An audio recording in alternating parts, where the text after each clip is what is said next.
Meus queridos e amados irmãos e irmãs, povo de Deus, que nos acompanha através das nossas redes sociais, que participam conosco, celebram conosco esta divina Eucaristia. Estamos iniciando mais uma semana em nossas vidas, mais uma semana no curso do ano. Mas essa semana é uma semana diferenciada para nós, porque a chamamos de Semana Santa. É uma santa semana. Por que que ela é santa? Porque nesses dias, nós, enquanto cristãos católicos, somos convidados a revivermos a trajetória final daquele que buscou nesse mundo fazer a vontade do Pai. Fazer a vontade daquele que o enviou para o cumprimento de uma missão. Esse filho que é capaz de se esvaziar de si, como nós ouvimos na segunda leitura da carta de São Paulo aos Filipenses. Aqui nos diz Jesus, ele é capaz de esvaziar de si e deixar de lado a sua condição divina para assumir a humanidade. Ele que abraçou a missão de resgatar, de devolver a dignidade para o povo, de abrir novamente as portas do céu,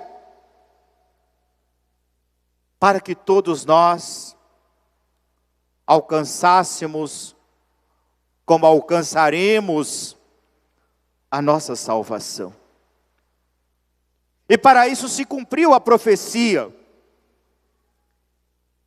E neste primeiro dia da semana, através dessa celebração, a celebração de Ramos, nós fazemos memória da entrada de Jesus em Jerusalém. E nós ouvimos o Evangelho de Lucas. Jesus que cumpre a profecia, porque rezava a profecia de que o restaurador de Israel iria entrar em Jerusalém montado num jumento. Ele ia entrar solenemente. Mas o povo de Israel, muitos de Israel, não deram crédito a isso. Como pode um rei, o restaurador, vir a nós, não montado num alazão, mas montado num animal dos pobres? Mas o nosso Deus é o Deus que se fez pobre. Embora dono de tudo e de todos, ele se fez pobre para poder chegar nos corações. E não só pobre, Deus, através de Jesus, se fez pecador para poder resgatar a nós, pecadores. E Lucas, ele descreve nesse evangelho como foi a entrada de Jesus. A multidão animada, gritando, dando vivas, aclamando Jesus como rei, como aquele que vem da parte de Deus, hosana nas alturas. Bendito aquele que vem em nome do Senhor, hosana nas alturas. O povo aclama. Mas é claro, meus queridos, esse mesmo povo que aclama é o povo que se deixa manobrar. É o mesmo povo que se deixa levar pela ideia de um, de outros, ou de um determinado grupo. Jesus passou pelo mundo fazendo bem. Jesus não prejudicou ninguém.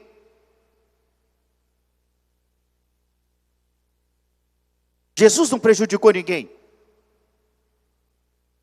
Mas esse povo se deixou iludir.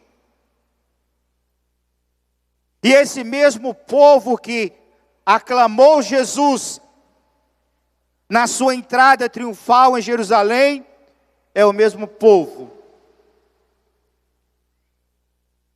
que grita, que pede a sua morte.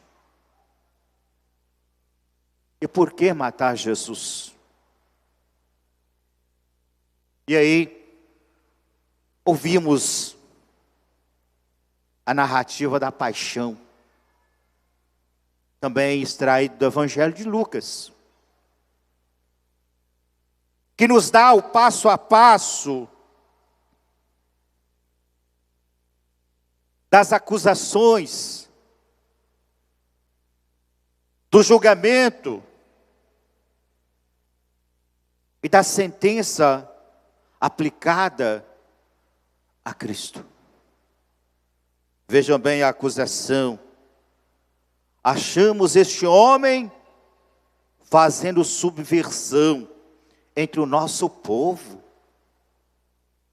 proibindo pagar impostos a César. Que dia que Jesus proibiu pagar o imposto? Que dia?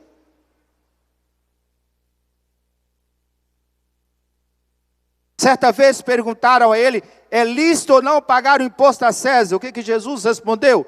Dê a César o que é de César, e a Deus o que é de Deus.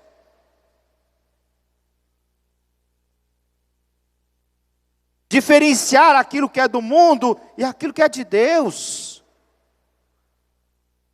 Se vivemos no mundo, temos as nossas obrigações. Se estamos em sociedade, temos as nossas obrigações.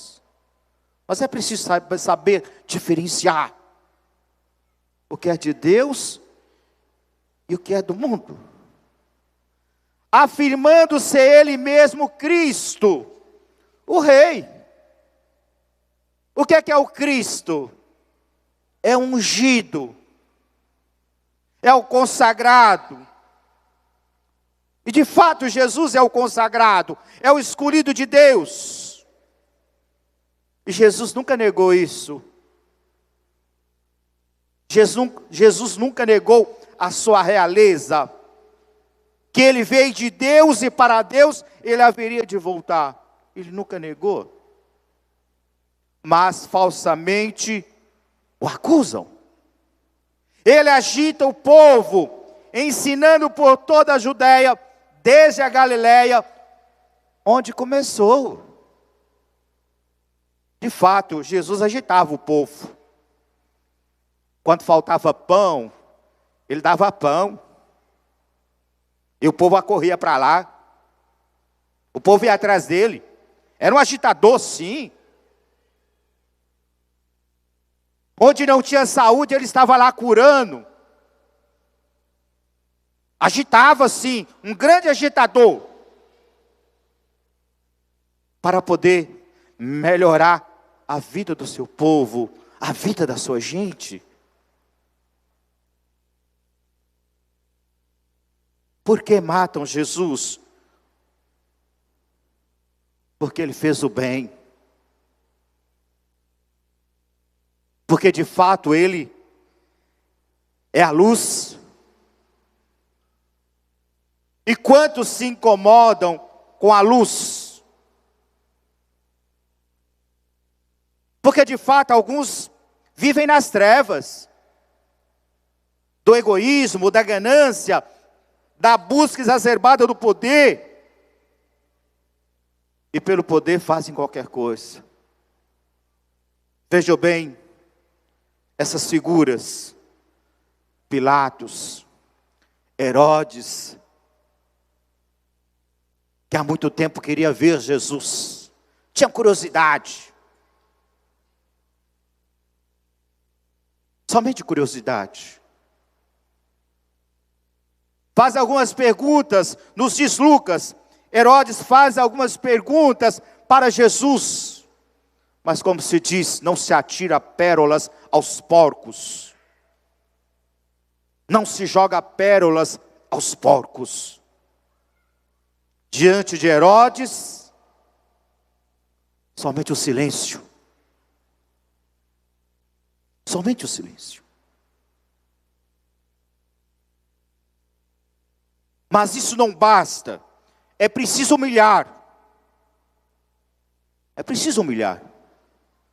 É preciso diminuir a dignidade do outro. E Herodes reveste Jesus de roupas finas, elegantes, para poder humilhá-lo. Diante dos seus, diante da comunidade. No Evangelho, meus queridos, nesse Evangelho de Lucas, é visível o quanto que os homens, eles se deixam levar pela maldade. Pela maldade se encontram. Pela maldade formam alianças. Pela maldade refaz-se a amizade. Nos diz o texto. Herodes e Pilatos eram inimigos. Mas naquele momento em que estavam fazendo e cometendo aquela tamanha maldade, se tornaram amigos.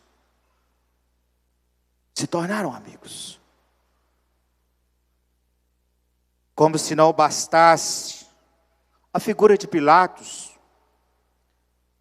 sujeito covarde, medroso, com medo de perder o poder, de perder o prestígio diante do imperador romano, mesmo sabendo ele que em Jesus não há crime nenhum. Vejam bem, que mal fez este homem, não encontrei nele nenhum crime que mereça a morte. Pilatos enxerga isso. Mas o medo de perder o poder é maior. A tirania, a covardia é maior. Não encontro nesse homem nenhum crime que mereça a morte. Não fez nada de mal. Vou castigá-lo e soltarei. Olha, não encontrou nada na pessoa. Não fez nada. Mas vai castigá-lo. Vou castigá-lo e soltarei.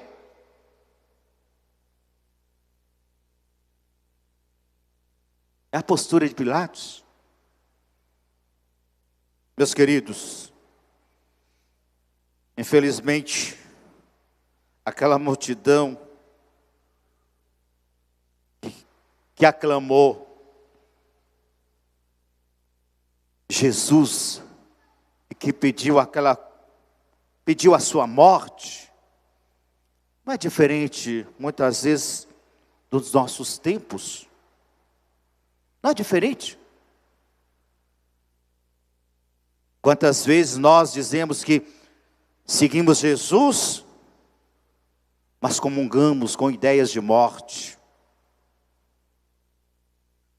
Quantas vezes nós dizemos que seguimos Jesus, mas comungamos com a tortura, aplaudimos, defendemos a pena capital, a pena de morte, defendemos o aborto. E seguimos Jesus. E aclamamos Jesus. E recebemos a Eucaristia. Muitas vezes nós não somos diferentes. Só o tempo é diferente. Mas Jesus é a imagem visível desse Deus que é misericórdia. Jesus é a imagem visível desse Deus que é perdão e que a todo momento Ele perdoa. E no Calvário nós contemplamos isso. Diante daqueles que o torturaram, daqueles que estão ali para tirar-lhe a vida, Jesus só tem uma atitude, que é a atitude do perdão. Pai, perdoa-lhes, porque eles não sabem o que fazem. Assim age Deus também para com cada um de nós, meus queridos. Diante das diversas atrocidades que muitas vezes nós cometemos, nós nos deixamos levar. Deus age na sua misericórdia para conosco.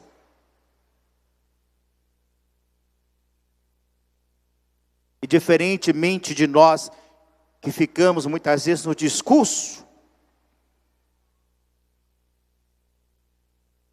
o nosso Deus tem atitude.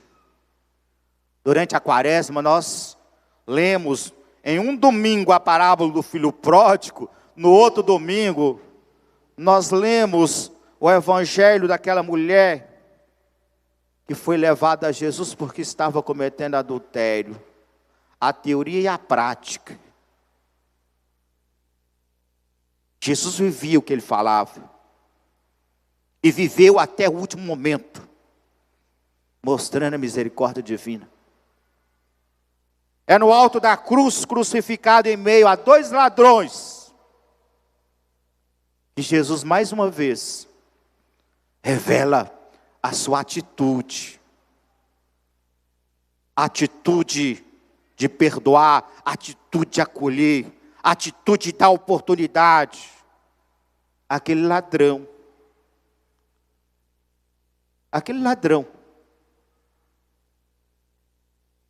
que no último momento reconhece Jesus como o Filho de Deus, como o enviado. Enquanto o outro, mesmo diante do sofrimento, da dor e da morte, se deixou levar, o outro sensibilizou. Senhor, lembra-te de mim quando entrares no teu reino. Lembra-te de mim quando entrares no teu reino. Não, ele não será lembrado. Ele não será lembrado. Como nós também não entramos e não entraremos na lembrança de Deus. Nós somos parte de Deus. Nós somos filhos de Deus. Nós somos filhos de Deus. Não. Ele não será somente lembrado. Mas a resposta de Jesus é: hoje mesmo, estarás comigo no paraíso. Imagine o que é ouvir isso. Essa fala de Jesus coloca por terra muitas coisas, muitos jargões que nós temos por aí. Ao que nasce torto, até a cinza é torta. Vamos eliminar o mal com o mal. Talvez matando a gente elimina todo o mal da terra. Não é isso o pensamento de Deus. Não é isso o pensamento de Deus. O nosso Deus é o Deus da oportunidade. É o Deus do encontro. É o Deus que se abre a nós. E todos nós temos o nosso momento com Deus. Eu dizia nessa quaresma, o céu vai decepcionar alguns. O céu vai ser causa de decepção, embora vamos entrar no céu, mas alguns ficarão decepcionados. Porque realmente nós não conhecemos quem é Deus. Nós não conhecemos a grandeza da sua misericórdia. Como é grande a misericórdia de Deus. Mas isso, o reconhecer, não é para que nós possamos levar uma vida totalmente longe dele. Não. É preciso nosso esforço. Meus irmãos e irmãs, peçamos então ao Senhor, a Maria Santíssima, nossa mãe, que caminhe conosco. Ela que esteve ao lado do seu filho, em todos os momentos. Que ela caminhe conosco, para que possamos fazer a sua experiência, a experiência desse Deus, que se faz tão presente em meio a nós, e que nós possamos, embora nessa semana vamos reviver a morte de Jesus, mas tenhamos a consciência de que vivo Ele está, que se faz presente em meio a nós, de maneira especial na Eucaristia que nós estamos a celebrar. Louvado seja o nosso Senhor Jesus Cristo. Para sempre.